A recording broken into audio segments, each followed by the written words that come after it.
I'm Orna Mukhopadhyay from Baton Rouge Magnet High School. I investigated the role of dietary restriction in preventing age-related diseases like Alzheimer's. National Institutes of Health reports that every 5 years after the age of 65, the chance of acquiring Alzheimer's disease doubles. One of the main factors causing this is mitochondrial degradation due to aging. Mitophagy, a form of the degradative process autophagy for dysfunctional mitochondria, actually decreases with age. Reducing tubular lysosomes can increase autophagic and mitophagic output and prevent against degenerative diseases. I hypothesized that dietary restriction can induce tubular lysosomes associated with mitophagy and prevent against degenerative diseases like Alzheimer's.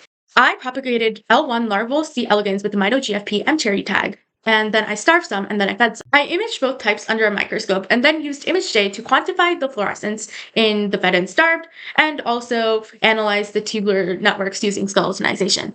Green fluorescence gets quenched in the lysosome. So if there's only red fluorescence, that means that mitophagy has occurred. But if there's green and red fluorescence, that means that the mitochondria is in the cytosol.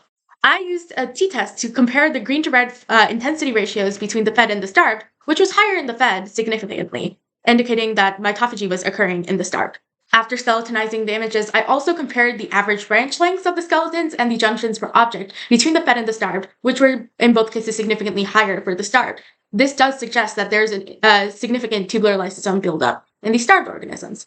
Dietary restriction, in conclusion, does contribute significantly to tubular lysosome induction, but in the case of humans, unlike C. elegans, we cannot use starvation completely. Rather, we'd have to focus on figuring out a few diets that could supposedly protect against age-associated diseases. This project also proves that tubular lysosome induction can occur early with dietary restriction and thus protect against age-associated disease early on.